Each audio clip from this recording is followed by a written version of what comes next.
Hare Krishna. Hare Krishna. 8 o'clock. Now we can go live. Hare Krishna. Thank you, dear devotees, for joining this evening on the ISKCON of New Jersey Zoom channel. And today we have once again His Holiness Bhakti Rasamrita Swami Maharaj after quite some time of waiting. But of course, he's one of our most well sought after speakers globally. And so it gives us great pleasure to have him back again on this channel.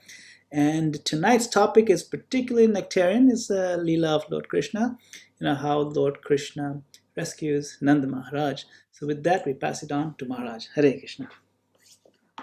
Hare Krishna. Hare Krishna.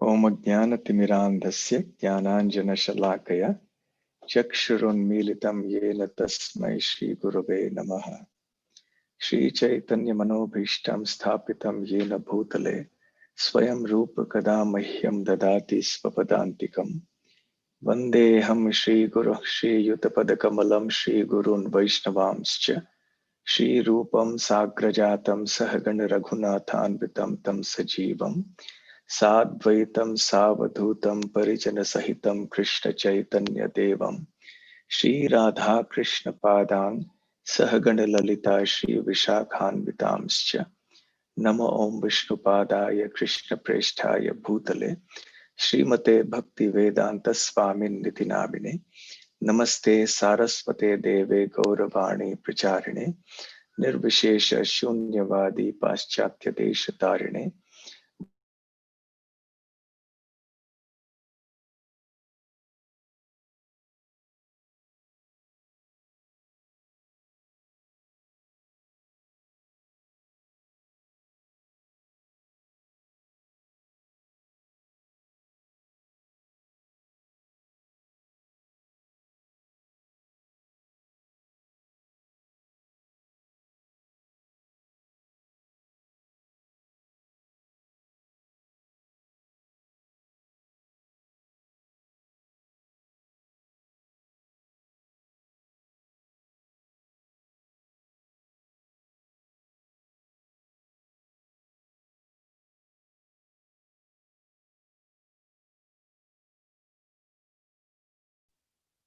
Sorry about that. There's an internet problem. So I'm very happy to be with all of you at ISKCON Towaco once again. As Madan Gopal Prabhu said, it has been a while.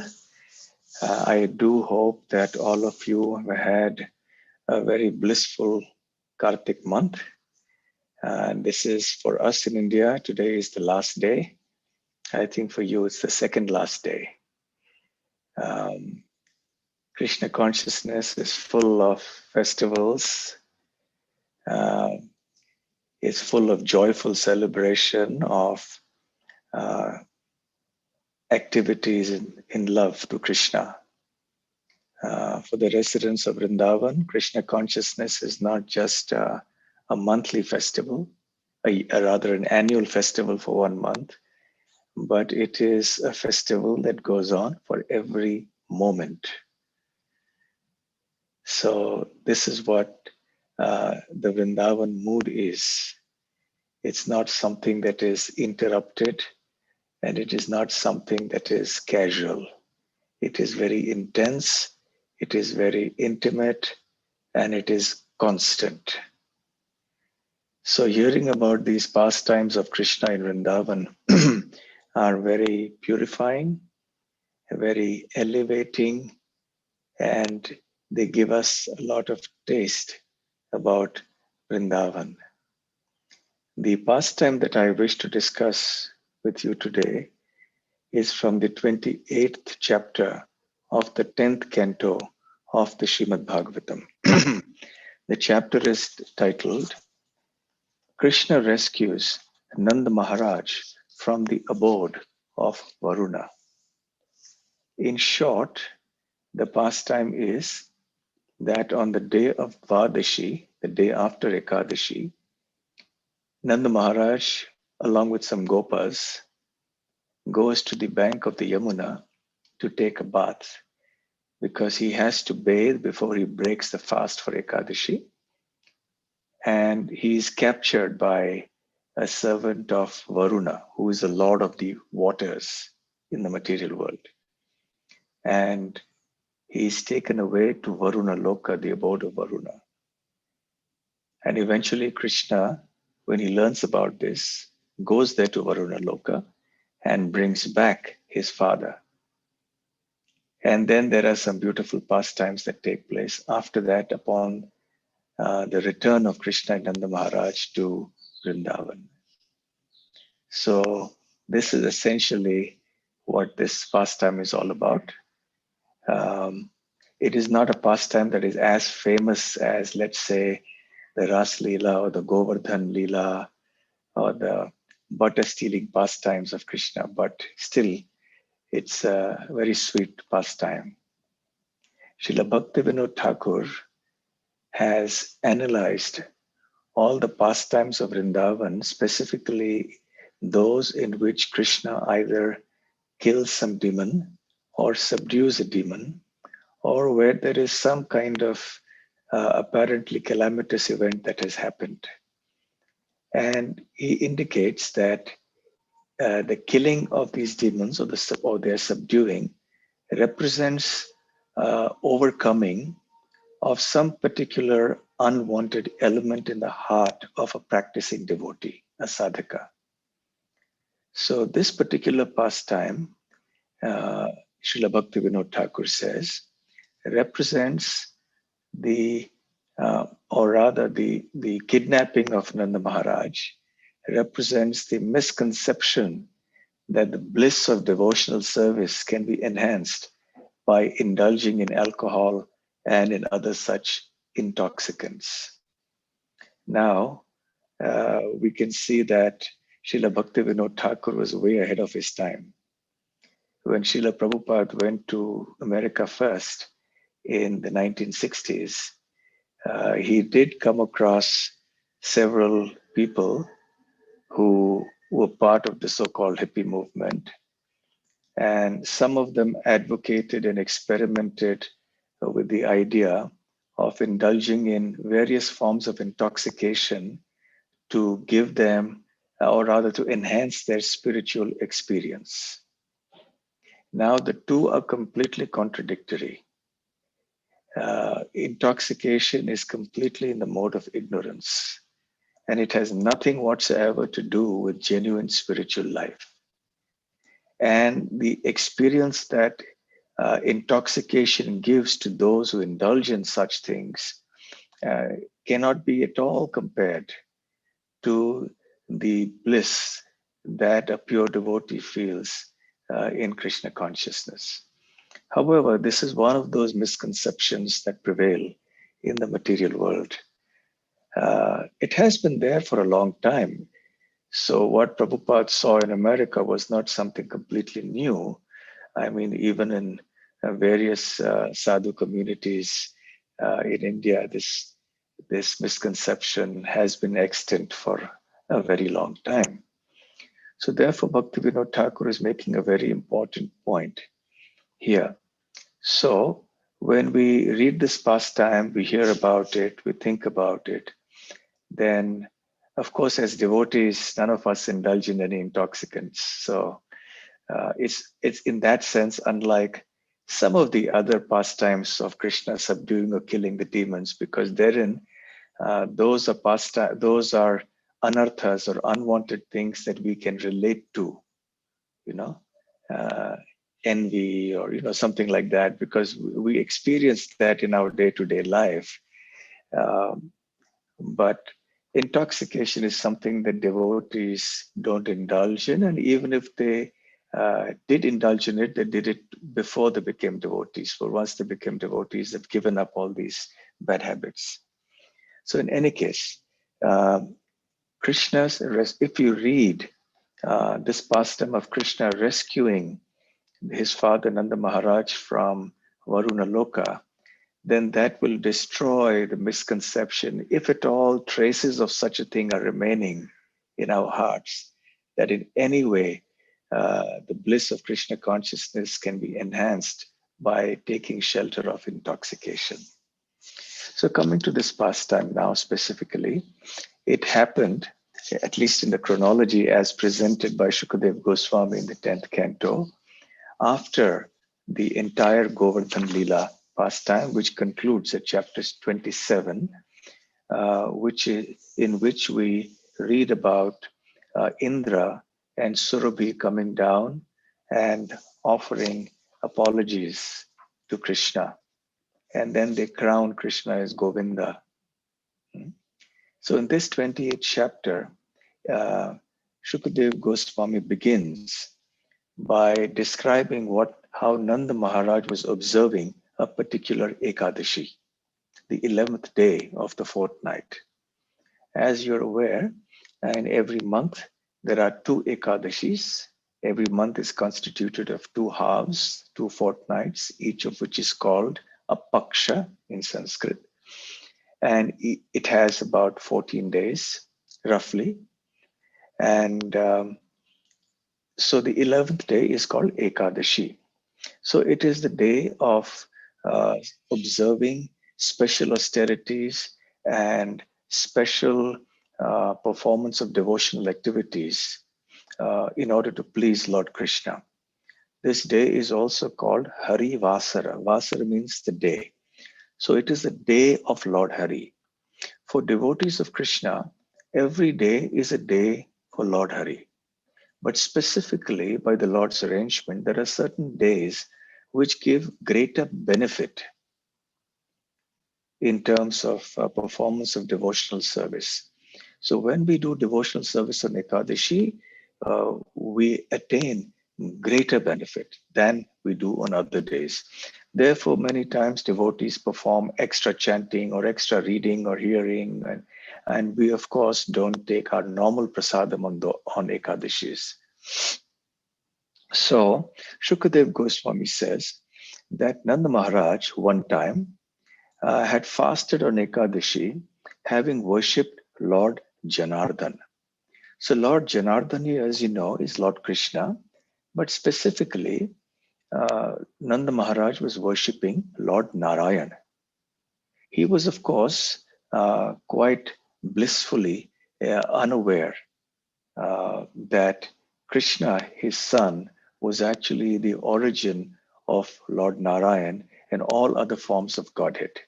This is because his understanding was covered over by Krishna's Leela Shakti or his Yogamaya potency, his internal potency, in order to facilitate the loving parental mood.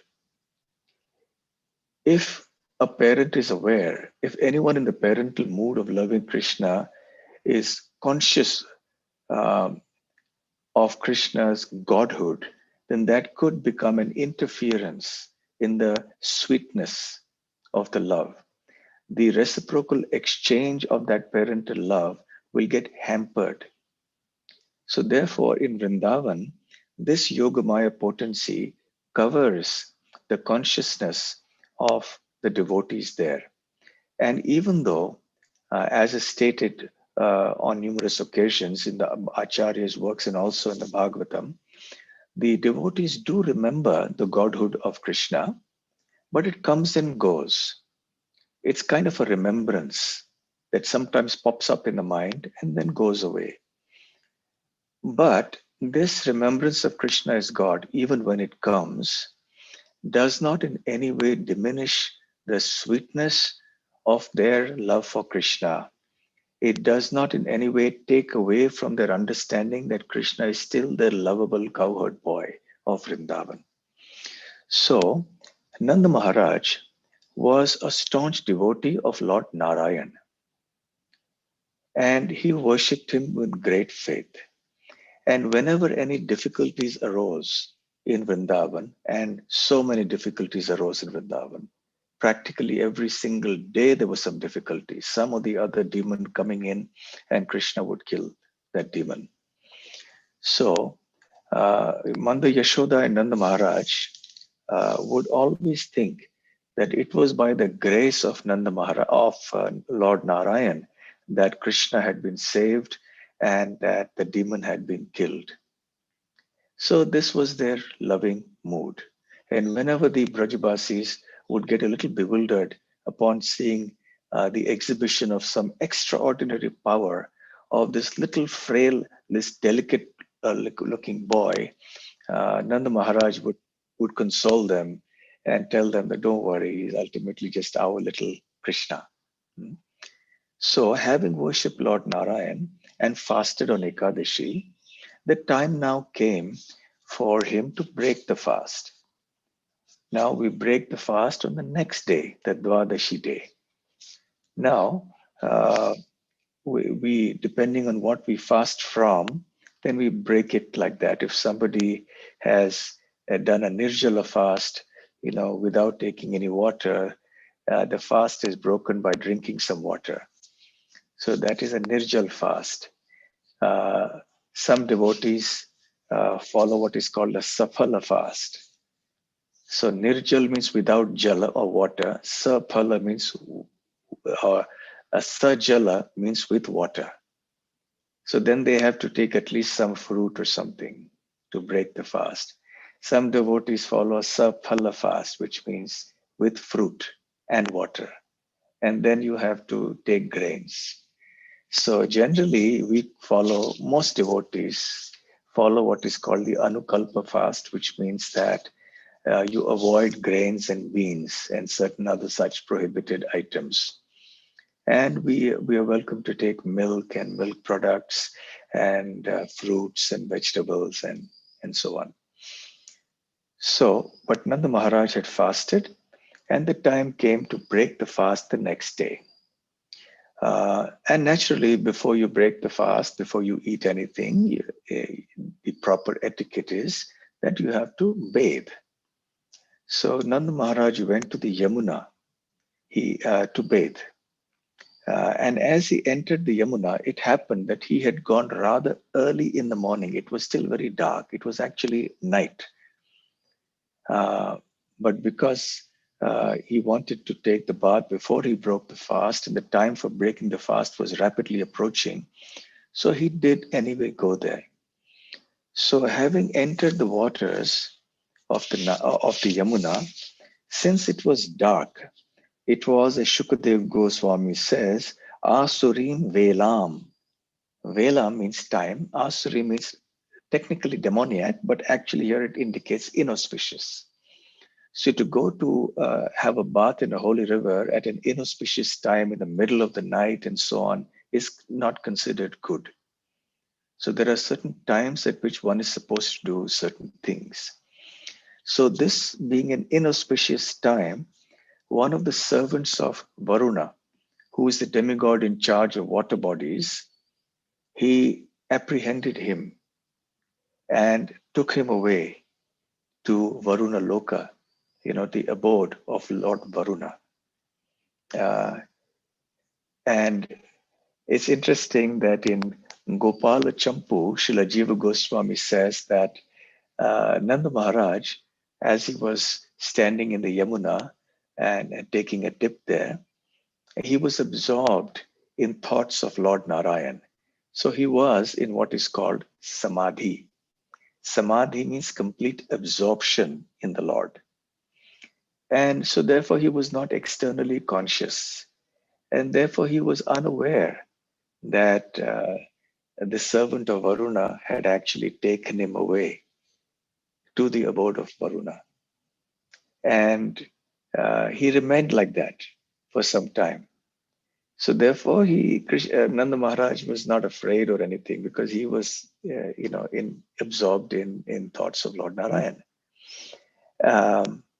Now, Srila Jiva Goswami, and another thing Jiva Goswami says in Gopala Champu is that this servant of Varuna took away Nanda Maharaj through a hole in the water. I'm not exactly sure what that means, but it indicates that there are dimensions, of reality that exist within the material world, which are unknown to us and which are not possible for us to understand with our, gross senses. And how you can go to Varuna Loka through the water and what this hole means, because obviously human beings cannot live in the water for more than a few moments because we have to breathe and we need air. When Bhima was also dragged down like that, when he was poisoned by Duryodhana and he was lying on the bank of the river and so on. So there are many such instances. In any case, we may not fully understand the process of how it actually happens, but it happened. So he reached there. Now, uh, so another thing that Jiva Goswami says here in this connection is that this particular Ekadashi that Nanda Maharaj had been following was a particularly short one. It was only of 16 hours. And as we all know, uh, the tithis, the days according to the Vedic calendar, are not of equal duration. Unlike in the Gregorian or the Western calendar, where every day is of a fixed duration of 24 hours. But in the Vedic system, every day, which is called a tithi, is of varying durations because it is dependent on the moon, the position of the moon in the sky, and so on. So some Ekadashis are very long, and some Ekadashis are very short, and some are in between. So this Ekadashi was of 16 hours duration, and uh, already several hours of that had passed, about 6 hours of the next tithi. Tithi means the day according to the Vedic system. So 6 hours of the next tithi, which is the Dvadashi, the 12th day, had already passed and it wasn't even sunrise yet. And very soon, the time for breaking the fast, which is called the Parana Kala. So that time was about to elapse. Now we will also remember from the pastime of Maharaj Ambarish and Durvasa Muni coming. Durvasa Muni came and Ambarish Maharaj welcomed him, and Durvasa Muni then left to bathe and said, I'll be back shortly. But in the meanwhile, the time for breaking the fast was about to elapse. And so this was a kind of a predicament for Maharaj Ambarish. And he asked his Brahmana counselors and his other ministers, and they all advised that he could sip some water. And in that way, he would fulfill the requirements of breaking the fast. And at the same time, he would fulfill the requirement and the etiquette that one should not eat anything before the guest in our place has been fed. Of course, we all know what happened after that. But the point is that it is important to break the fast at the right time. So normally in our movement, we have the Vaishnava calendar, which gives us a time range in which we have to break the fast. Usually it's a couple of hours, but sometimes it's very short. It's just a few minutes. So one has to be a little alert. In any case, the idea is that one should break the fast before the time for breaking the fast elapses. So therefore, since the time it was approaching sunrise and the time would have elapsed, so it was important for Nanda Maharaj to go and take the bath at that time. Srila Vishwanath Chakravarti Thakur also says that according to the Bhakti Shastras, it is permissible for devotees to go and bathe uh, at what is astrologically or otherwise considered to be an inauspicious time if the Ekadashi previously has been very, very short and the time for breaking the fast will elapse. In that case, it is permitted to do this. In general circumstances, it is not allowed. It is considered inauspicious and it is a kind of an offense to the water bodies also to do that. But this is a subtle point. We remember from the case of Ajamil that Yamaduta, being a great devotee of the Lord, uh, understood what was what. But his messengers sometimes may not understand the nuances and the fine points of dharma. So even though Ajamil had chanted the names of Lord Narayan without any offense, they still went ahead to arrest him. And Yamaraj later reprimands them and tells them that, aren't you aware that anyone who chants the names of my worshipable Lord, Lord Krishna or Lord Hari, you should not go near them even, you shouldn't touch them. So sometimes the servants of the master may not be as well acquainted with the principles of Krishna consciousness. So similarly, Varuna is a great devotee of Lord Krishna, but his servants may not have been all equally well acquainted with the subtleties of these things. So obviously, this particular messenger of Varuna was not so acquainted, and therefore he committed an offense against Nanda Maharaj and against Krishna. And this is something that Varuna will later also acknowledge. Ajanata mamakena mudhena. So this foolish servant of mine, did not know this, and therefore he wrongly arrested your father, O Krishna. So great offense has been committed towards you and your good father. And because the master has to accept the blame of any wrong actions committed by his servant, so Varuna, understanding this etiquette, took a very humble position and he offered apologies and begged forgiveness from Nanda Maharaj and Lord Krishna. So, in any case, so this servant of Lord Varuna apprehended Nanda Maharaj and took him to Varuna Loka. At the end of the day, we understand that Lord Krishna's pastimes happen by his own sweet will, by his own arrangement, facilitated by Krishna's Leela Shakti. Whenever Krishna does something, he has multiple objectives to fulfill. And in this case, what were Lord Krishna's intentions behind arranging this behind the scenes, arranging for Nanda Maharaj being kidnapped in this way and so on?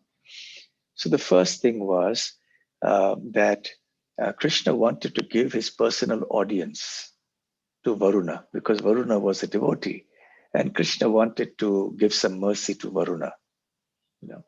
And the second reason was that he had some special lesson that he wanted to teach the Brajabasis, his own dear devotees, who are all, remember, personal associates of Krishna. And many of them were eternal associates coming from Goloka Vrindavan, but many of them were not. They were sadhana siddhas, which means they had become perfected devotees after lifetimes of practicing sadhana bhakti here in the material world. And they had got the opportunity to enter into Krishna's pastimes in Vraja. So where they would be trained in the company of the eternal associates of Krishna, and then they would be sent back to sent to Goloka Vrindavan in the spiritual world. And also, when the eternal associates come here, they play their roles very nicely under the influence of Yogamaya. So Krishna had some very wonderful lessons, some instructive lessons to give to all the Brajabasis and through them to all of us and to the rest of the world. So when the cowherd men, the Gopas, who had gone to the river Yamuna along with Nanda Maharaj, did not see Nanda Maharaj. He had taken a dip in the water, and then suddenly they saw that Nanda Maharaj was not visible anywhere. So they began to lament in great anxiety. Oh, where is Nanda Maharaj? Where is Nanda Maharaj? And they couldn't see him there. So then they began to cry out for Krishna and Balaram. And this is the nature of the Brajabasis, that whenever they are in difficulty, they immediately take shelter of Krishna and Balaram.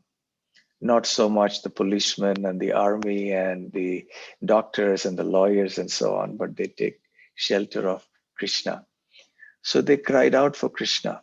When Krishna heard their cries and understood that Nanda Maharaj had somehow disappeared, he understood that this was the doing of one of the messengers or servants of Varuna Dev. So Krishna, who awards fearlessness, he is Abhayadaha, Abhaya means fearlessness. Daha means the giver. And he gives fearlessness especially to his devotees, Swanam. So Swanam Abhaya Daha Vibhuhu. So Vibhu means the Lord, the Almighty, the great Supreme Lord. So even though he's playing the role of an ordinary cowherd boy here, but still he remains Almighty. So he decided to award fearlessness to his devotees. So entered into the Yamuna himself, and he went to the abode of Varuna, and he was determined to free his father and the cowherd men from the fear of a mere demigod. Of course, from our point of view, they're not mere. They're very exalted personalities, and we should respect them. We should offer them all respect. At the same time, as Srila Prabhupada points out on numerous occasions, that we should not consider them to be independent supreme lords. We should understand them to be devotees, Vaishnavas, and therefore we should respect them in that way. So when Krishna arrived at the abode of Varuna, Varuna had been waiting, according to Srila Jiva Goswami, because he immediately understood that his servant had committed a foolish act, and now there was trouble, and Krishna would come any moment. So he actually went to the gates of his abode with all kinds of offerings, ceremonial offerings, for the welcome, because he knew Krishna would come any moment. And indeed, Krishna arrived. So when Krishna arrived, uh, Varuna was jubilant to have darshan of Krishna. And he worshipped him with elaborate offerings, Shukadev Goswami says. And in great jubilation, Varuna began to speak. But Shukadev Goswami says that darshana mahotsavaha, that upon having darshan or seeing Lord Krishna arrive, um, Varuna it was like a state of festival for him. Utsava means a festival. And generally, the word Utsava is understood as an occasion of great joy or bliss. And Maha means great, so a great festival. So Krishna consciousness is actually a Mahotsava at every moment, especially for devotees like the Brajabasis. So now for Varuna, it was such a Mahotsava because he was seeing Lord Krishna in front of him. So it was a moment of great jubilation for him.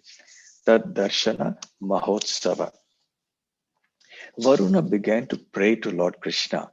Now my body has fulfilled its function. Indeed, now the goal of my life is achieved. O Lord, those who accept your lotus feet can transcend the path of material existence. So, existence in this material world is indeed very troublesome. This material body is always a cause of pain and botheration, but it's all at the end of it worth it if we can become Krishna conscious, if we can please Krishna and then enter into Krishna's pastime in whichever life or at whichever time that Krishna feels that we are eligible. So, otherwise, our existence in the material world is merely a waste of time. So, Varuna understood this, that now his life had been perfected because he had the personal audience of Lord Krishna. And he again glorified Krishna. And then he said, your father, who is sitting here, was brought to me by a foolish, ignorant servant of mine, Ajanata Mamakena, Moodhena, and who a foolish servant of mine who did not understand his proper duty. Tad Bhavan Kshantum Arhati. So my request is to your lordship, kindly forgive us. So it is indicated that Nanda Maharaj was sitting on a throne. He had been already seated nicely by Varuna on a throne. So when the servant brought Nanda Maharaj and Varuna saw what he had done, he knew who Nanda Maharaj was. So he arranged a nice seating place for him on a gorgeous throne, etc. And by the time Krishna arrived, according to Jiva Goswami, then Nanda Maharaj had now come out of his samadhi. So obviously now Nanda Maharaj was witnessing the way in which Varuna welcomed Krishna, and he heard the prayers that Varuna had been offering to Krishna. So, and Varuna also offered all respects to Nanda Maharaj himself. So, in this way, uh, uh, Varuna is trying to placate Krishna and also to get his mercy. So he says, "O Krishna, please give your mercy even to me, O Govinda. You are most affectionate to your father. Now you may please take him home." So, having welcomed Krishna and Nanda Maharaj with sweet words, having appropriately offered them respect and worship, and now he requested him to please take his father home. So, when Krishna returned home, again, as per Jiva Goswami, through that hole in the water, uh, so then they arrived on the banks of the Yamuna, where all the Brajabasis were anxiously waiting. Um, of course, here in the purport, it is mentioned that Krishna once again gives a sublime demonstration of his position as the supreme Lord of all lords. And Varuna, the demigods of the seas, is very powerful. And yet, even he was happy to worship Lord Krishna's father, what to speak of Krishna himself. Now, we can only imagine what the condition of the Brajabasis was when they were anxiously waiting for Krishna to return with Nanda Maharaj. We all remember that when Krishna was in the clutches of the Kaliya serpent demon, how anxious the Brajabasis had been. Most of them, especially Mother Yashoda and Nanda Maharaj, they had practically become unconscious and they had fallen to the ground. So here also, uh, in Gopal Champu, Jiva Goswami says, Balaram understood what was happening and he told Mother Rohini, stop beating me. Krishna will come back with Nanda Maharaj. Don't worry, everything will be okay. So everybody was in intense anxiety, and Mother Yashoda as well. So, anyway, so when they all came back, or rather, when Nanda Maharaj and Krishna arrived, then everyone was very happy to see them. They welcomed them. And Nanda Maharaj began to explain with bated breath about what he had witnessed in Varuna Loka.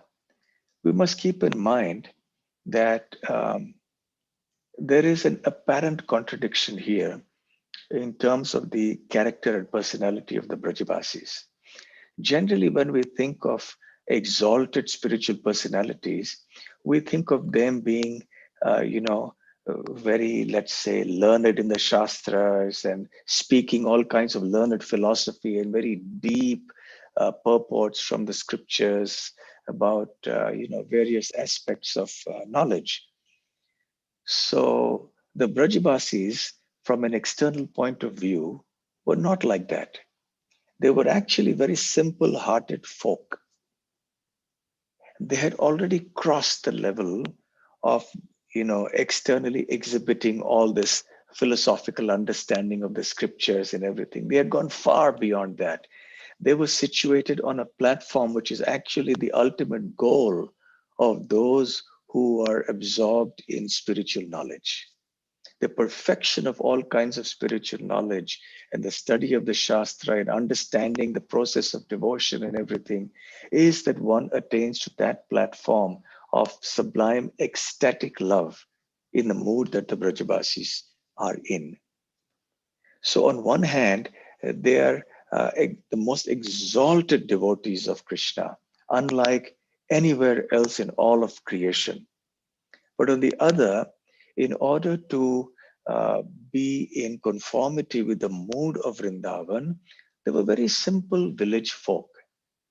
So when these simple village folk heard from Nanda Maharaj, who was also very simple-hearted by nature, oh, I was taken to this place, Varuna, the god of the seas and the oceans, and I went there and I saw this most magnificent abode with all sorts of jeweled palaces and opulence. It was unimaginable.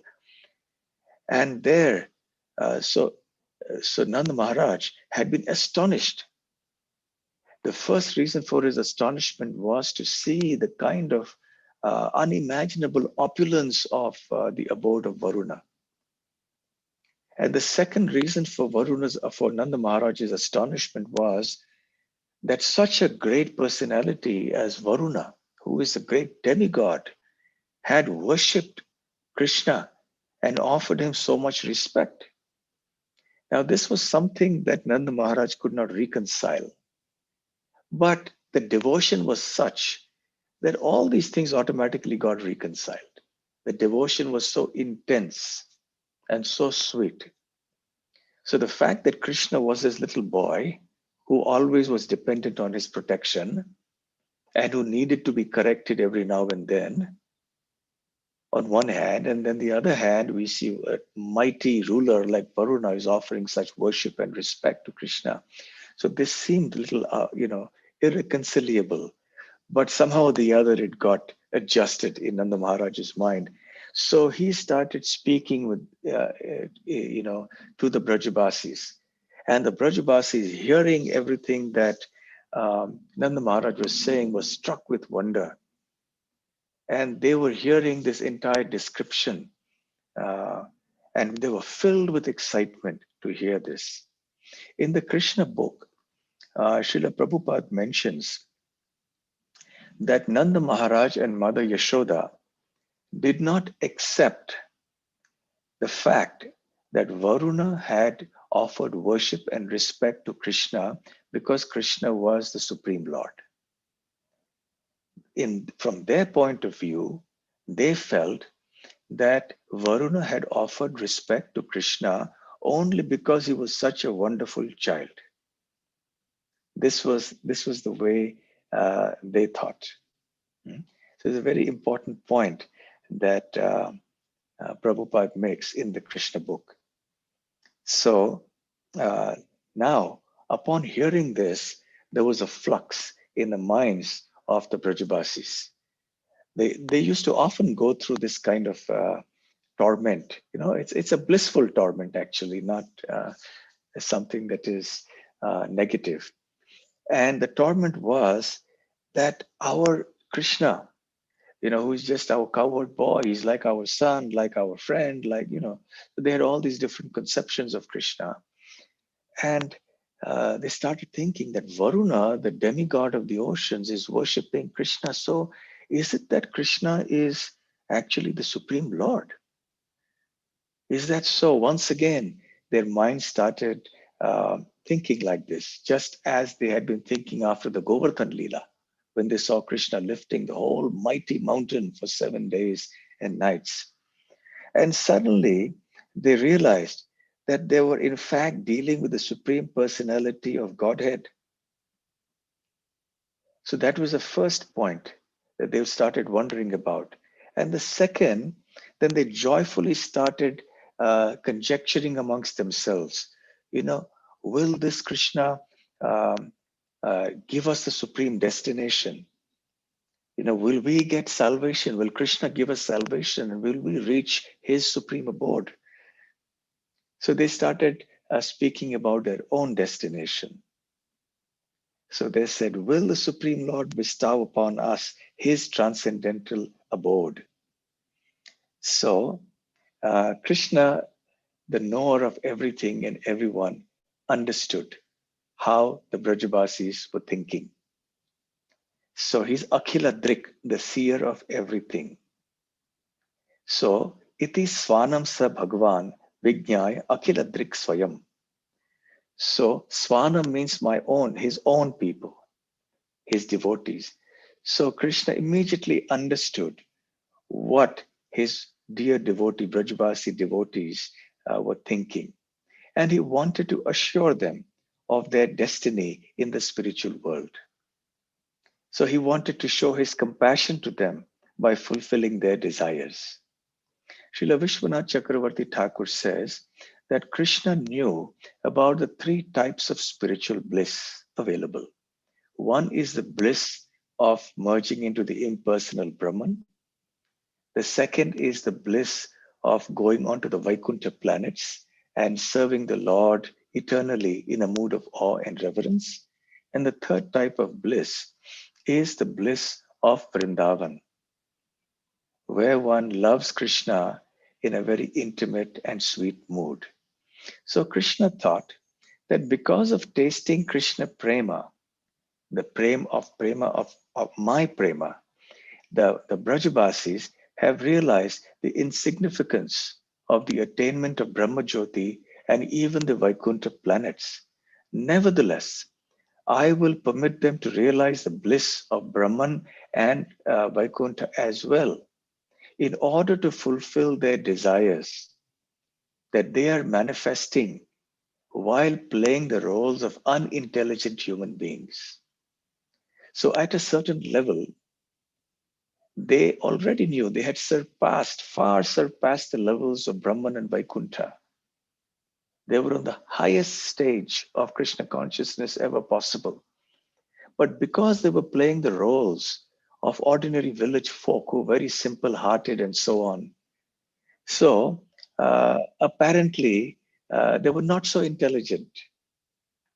So because they were playing that role. So Vishwanath Chakravarti Thakur thought or says that Krishna thought that because they're in this, let me also fulfill their desire and show them both Brahman and Vaikuntha. And then Krishna was thinking, Shukadev Goswami says, and I'll just read the translation here. Certainly, people in this world are wandering among higher and lower destinations, which they achieve through activities performed according to their desires and without full knowledge. Thus, people do not know the real destination. Now, both Srila Jiva Goswami and Srila Vishwanath Chakravarti Thakur point out that this verse actually applies to the eternally liberated residents of Raja and not to the conditioned souls of this world. It is indeed a secondary meaning as far as it applies to the conditioned jivas. The conditioned jivas are wandering around in the cycle of birth and death, sometimes in the heavenly planets, sometimes in the hellish planets, sometimes on earth, and their destinations are determined according to the kinds of karma that they perform in their human life. So, and conditioned souls are not aware of what their ultimate destination is. But this is not really the import and the purport of what really Krishna is thinking.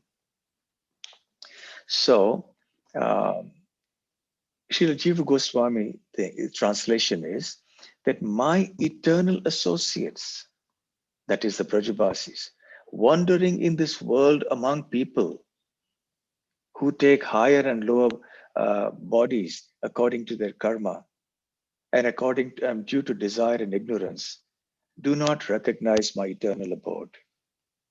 So the conditioned souls, they don't recognize the eternal abode. It is they who are moving around in the cycle of birth and death. But my eternal associates are in their midst in this material world. So by the influence of Yoga Maya, these associates now also do not recognize the spiritual world of Vrindavan. So in the Krishna book, Srila Prabhupada says that Krishna thought that his devotees in Vrindavan should be informed about the spiritual sky and the Vaikuntha planets therein. So in this way, also additionally, Srila Vishwanath Chakravarti Thakur says that Krishna thought that when my father saw the opulence of Varuna, which is only material, he considered this Vrindavan, which is actually the quintessence of Vaikuntha, to be inferior to Varuna Loka. And thus the Gopas, the residents of Vrindavan, see themselves as being inferior to Varuna, whereas actually they are far greater than Varuna. And they also somehow they're thinking now that attaining liberation in Vaikuntha is greater than being situated in the uniquely sweet experience of Vrindavan, and in relishing Krishna as their own personal son or friend and so on. So, thus, even though Vrindavan is far superior to both Brahman and Vaikuntha, the Gopas desire to attain the experience of Brahman and Vaikuntha because they have not seen it with their eyes. Therefore, I will reveal it to them. So Krishna is very kind. So he fulfills the desires of his devotees. He indulges them when the devotees are at this level. So, and in the purport also, it is mentioned that Srila Jiva Goswami is pointing out the difference between the two Mayas, Yoga Maya and Mahamaya. Of course, the residents of Braja were exhibiting an apparent lack of awareness of the glories of the spiritual world and about its superiority vis-a-vis Vaikuntha and Brahman. Both are actually spiritual world, but Goloka Vrindavan is in a class by itself. So then, Krishna was deeply contemplating on this. And then he revealed to the Gopas and all the Brajabasis there his own abode. Darshayam asa lokam svam. So Darshayam means he showed. What did he show? Lokam svam, his own planet. So it is explained by Srila Prabhupada and our previous acharyas also that Krishna actually showed Goloka Vrindavan, Krishna Loka, to the residents of Vrindavan, to show that the sweetness of Vrindavan was far greater than even that of Vaikuntha, what to speak of the impersonal Brahmajyoti. So this is an important point here, that Krishna actually showed Goloka Vrindavan to them. Now there are two Goloka Vrindavans. One is in the spiritual world, which is called Paravyoma Goloka. Paravyoma means the spiritual sky. Vyoma means sky, Para means supreme. So the Goloka Vrindavan that is located in the spiritual sky, and when that the Vrindavan from the spiritual sky manifests itself on the earthly planet, in the material world, it's called Bhauma Vrindavan, Bhauma Goloka. Bhumi means earth, so Bhauma means relating to the earth. Both are, of course, identical. There is no difference between the two, and it is an offense to see such a difference. However, because of being here in this Bhauma Vrindavana, somehow familiarity, because of familiarity and now being exposed to the opulence of Varuna and so on, the residents of Vrindavan had this misconception. So Krishna wanted to show them the sweetness of Goloka Vrindavan in the spiritual world, which it did show. And after that, Shukadev Goswami says that Krishna revealed to the Brajabasis the impersonal Brahma Jyoti also, the spiritual life. Satyam Jnanam Anantam Yad Brahma Jyoti Sanatanam. Satya means that which is true, which is indestructible. Jnanam means it is fully conscious. Anantam means it's unlimited. Sanatana means it's eternal. So Krishna revealed the indestructible spiritual effulgence, which is unlimited, conscious, and eternal. The Brahma Jyoti. So he specifically mentions the words Brahma Jyoti here. Jyoti means light, Brahma means spiritual. So, and now, having fulfilled that desire of theirs, so it is this vision that the perfected Jnana Yogis have. It is their desire to merge into this impersonal Brahman. And then again, in the next verse, Shukadev Goswami mentions that having showed them Goloka Vrindavan and the impersonal Brahmajyoti, Krishna brought them to a certain section of the Yamuna where there was a small lake, which is called the Brahma Hrada. And he made them submerge in the water and then lifted them up. And at that point, again, Krishna showed his spiritual abode to the Brajabasis.